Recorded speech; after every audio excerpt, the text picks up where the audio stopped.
प्रिय छात्र छात्राओं, मैं डॉक्टर प्रदीप कुमार गौतम, शासकीय महाविद्यालय सहराही, जिला अशोकनगर, मध्य प्रदेश से।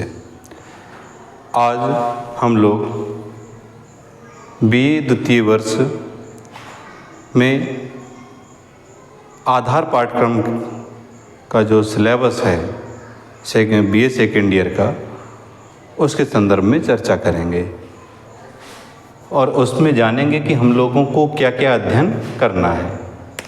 तो हम लोगों को यहाँ देखना है कि जो बीए द्वितीय वर्ष के जो छात्र छात्राएँ हैं, खासकर क्या हमें देखना है, आधार पाठ्यक्रम, जिसे फाउंडेशन कोर्स भी कहा जाता है, और जो पूरी तरीके से क्या है, ऑब्जेक्टिव होता है। तो उसमें जो हिंदी भाषा है, हिंदी भाषा का जो सिलेबस है, जो पाठ्यक्रम है, उसको हम लोग देखेंगे। इसके जो कोर्स का नाम है वो है भाषा और संस्कृति।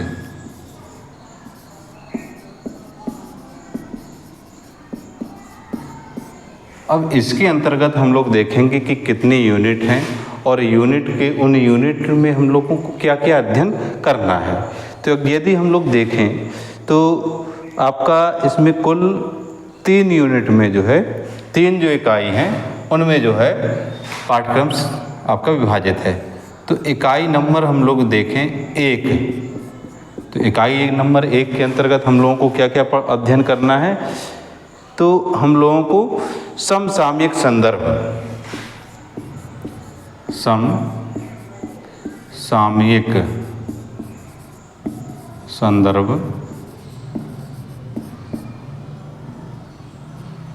तो समसामयिक संदर्भ के अंतर्गत हम लोगों को किसका अध्ययन करना है? तो हम लोगों को करना है श्रीमद् भगवत गीता, श्रीमद् भगवत गीता का जो है हम लोग क्या करना है, अध्ययन करना है। और इसमें भी खासकर जो कर्म योग है, अब इसमें देखा कि स्पष्ट यहाँ किया गया है समसामयिक, मतलब वर्तमान समय में श्रीमद् भगवत गीता के कर्म योग की क्या महत्ता है। समकालीन मतलब ऐसा साहित्य जो क्या हो, पहले से तो चला आ रहा है लेकिन आज भी उसकी प्रासंगिकता है, उसके संदर्भ में हम लोग इसको क्या करेंगे, पूरा विश्लेषण करेंगे और पढ़ेंगे। दूसरा जो इसी में बिंदु है आपका, ये पहला चैप्टर था, ये आपका दूसरा चैप्टर जो रहेगा, दूसरा अध्याय, वह है सूर्यकांत त्रिपाठी निराला। कौन है? डाला जी बहुत प्रसिद्ध कवि हैं। अगर हम लोग देखें छायावाद में, तो छायावाद में ये बहुत प्रतिष्ठित कवि हैं। कौन? सूर्यकांत त्रिपाठी निराला जी। और इन्हें मुक्त छंद, मतलब छंद से मुक्त रचना का प्रवर्तक माना जाता है। इनके का जो पाठ है वो क्या है? पहले तो हम लोगों को इनका क्या पढ़ना है? परिचय पढ़ना है।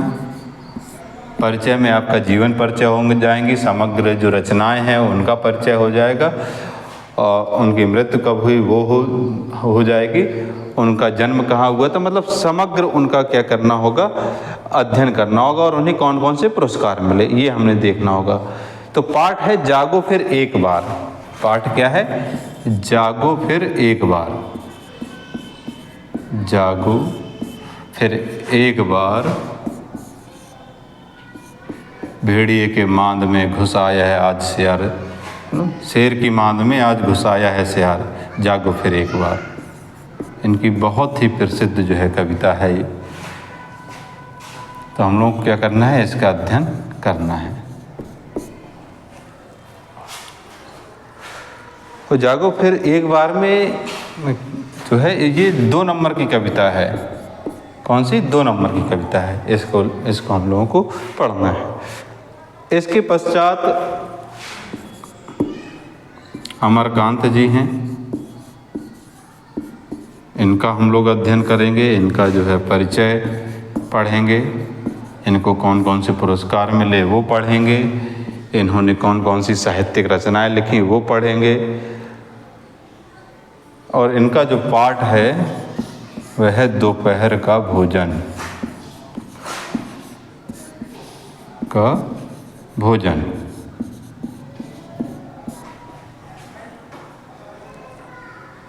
जो कहानी विधा की रचना है, इसमें हमें ये ध्यान रखना है कि जो विधाएं हैं वो हमें ज़रूर याद होनी चाहिए, क्योंकि ऑब्जेक्टिव जब प्रश्न आता है तो पूछ लिया जाता है कि दोपहर का भोजन किस विधा की रचना है, तब हमें उसमें ये बताना होगा कि दोपहर का जो भोजन है वह कहानी विधा की रचना है। कौन सी विधा है? कहानी है। इसी में जो चौथा बिंदु है वो है महादेवी वर्मा। महादेवी वर्मा, तो महादेवी वर्मा को हम लोग पढ़ेंगे, इनका परिचय पढ़ेंगे और परिचय के साथ पाठ है इनका गिल्लू, बहुत ही प्रसिद्ध है ये। आप जो रेखा चित्र है,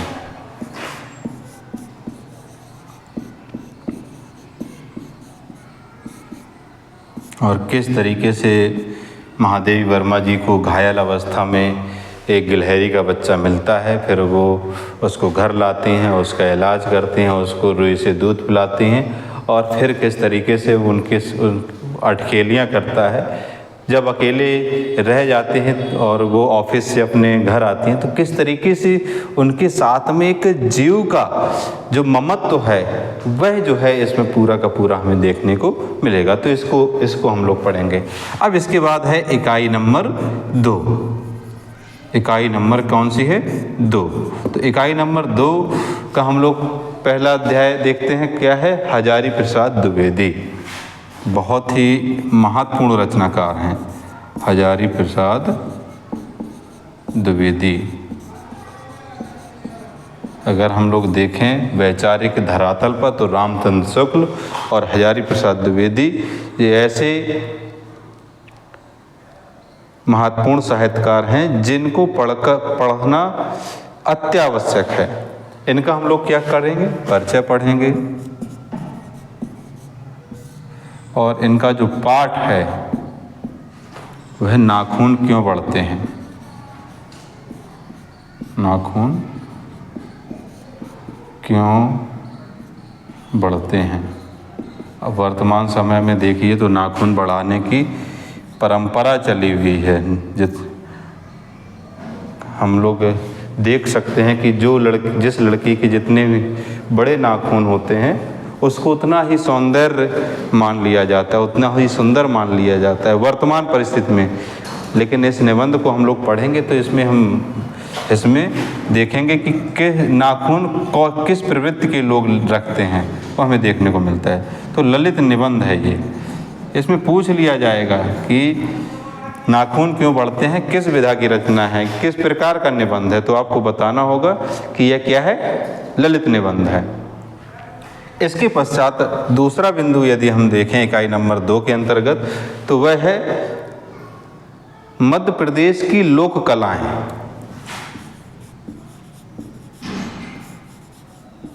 चूँकि हम मध्य प्रदेश शासन के अंतर्गत जीवाजी विश्वविद्यालय के पाठ्यक्रम का अध्ययन कर रहे हैं तो स्वाभाविक है कि मध्य प्रदेश की लोक कलाएं।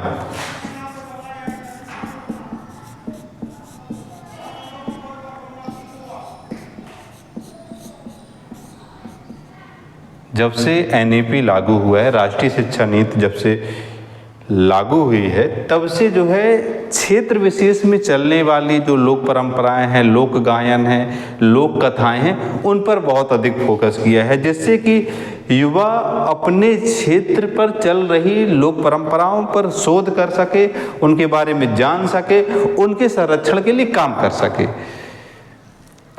तो ये जो है संकलित है और इसका हम लोग जो है क्या करेंगे? पढ़ें। इसको हम लोग डिटेल्स के साथ पढ़ेंगे कि कौन कौन सी मध्य प्रदेश की लोक कलाएँ हैं। मध्य प्रदेश की लोक कलाओं को भी हम डिवाइड करेंगे किस किस भागों में बटी हुई हैं। फिर उसको हम लोग देखेंगे कि बुंदेलखंड में कौन सी चल रही है, मालवा में कौन सी चल रही है, बघेली में कौन सी लोक कलाएँ चल रही हैं। इनका जो है हम लोग बहुत विश्लेषण करेंगे, बहुत दीर्घ तरीके से, विस्तृत तरीके से अध्ययन करेंगे। इसके पश्चात तीसरा जो बिंदु है वो है मध्य प्रदेश का लोक साहित्य।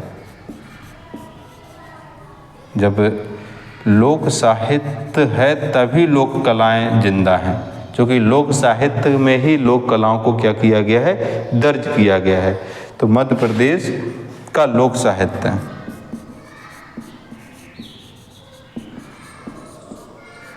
बहुत, इसमें तो मध्य प्रदेश शासन की जो है तारीफ कीजिए कि उन्होंने लोकल को बहुत जो है, क्योंकि जब हम लोग जहाँ के रहने वाले होते हैं वहाँ का हम लोग साहित्य अध्ययन करते हैं, वहाँ के बारे में जानते हैं, तो हमारी जो दृढ़ता है वो और मजबूत होती है। हम अपने जहाँ के रहने वाले हैं वहाँ उस क्षेत्र पर हम लोग गर्व महसूस करते हैं कि अरे हमारे भी क्षेत्र के जो है बड़े बड़े साहित्यकार हुए हैं। तो इकाई नंबर 2 के पश्चात इकाई नंबर 3 का जो है हम लोग अध्ययन करेंगे, और जिसमें पहला जो बिंदु है ये व्याकरण के दृष्टि से महत्वपूर्ण है। इसमें है मुहावरे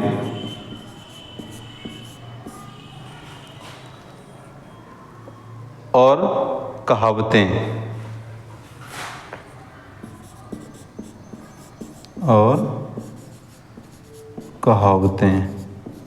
अगर इसी में आगे हम लोग यहाँ पर देख लें, दूसरा बिंदु यहीं पर हम लोग दर्ज कर लेते हैं। तो दूसरा बिंदु क्या है, समास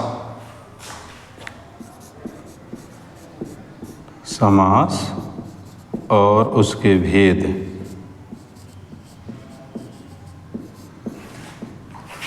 तो हम लोग इसके अंतर्गत समास का अध्ययन करेंगे कि समास में क्या क्या चीज़ें हैं। अब हम लोग तीसरा जो बिंदु है महत्वपूर्ण वो है बीज शब्द। बीज शब्द पर इस बार जो सिलेबस दिया गया है NEP के अंतर्गत, तो उसमें बीज शब्द पर बहुत अधिक फोकस है कि कम से कम जो छात्र छात्राएं हैं उन्हें ये मालूम होना चाहिए कि जो कीवर्ड हैं वो क्या होते हैं और उनका महत्व क्या होता है, और उनके बारे में हमें डिटेल से जानकारी होनी चाहिए। तो यदि हम देखें तो उद्योग, सभ्यता,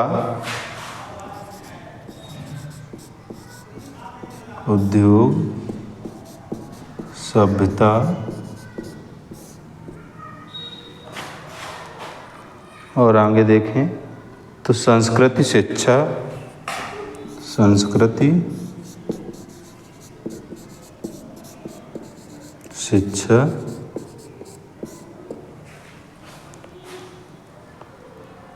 और सूचना समाज।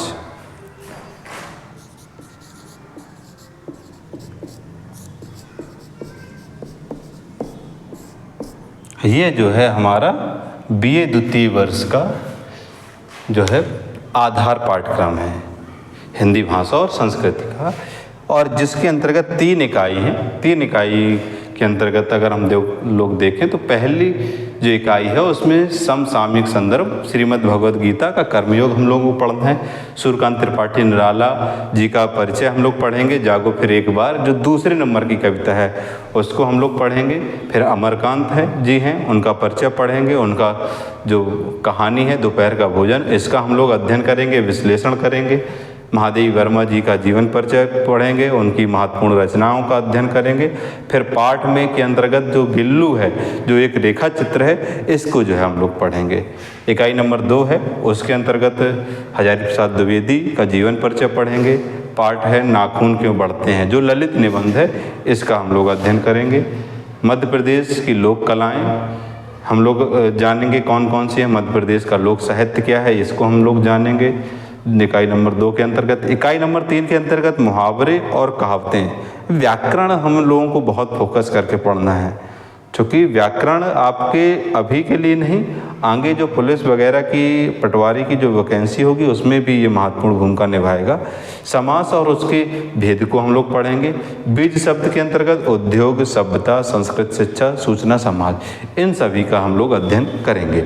और आगे जितने जो सिलेबस लिखाया गया है, आपको सिलेबस इसलिए लिखाया गया है, सिलेबस से हमने शुरुआत इसलिए की है, कम से कम आपको ये जानकारी होनी चाहिए कि हम लोगों को पढ़ना क्या है।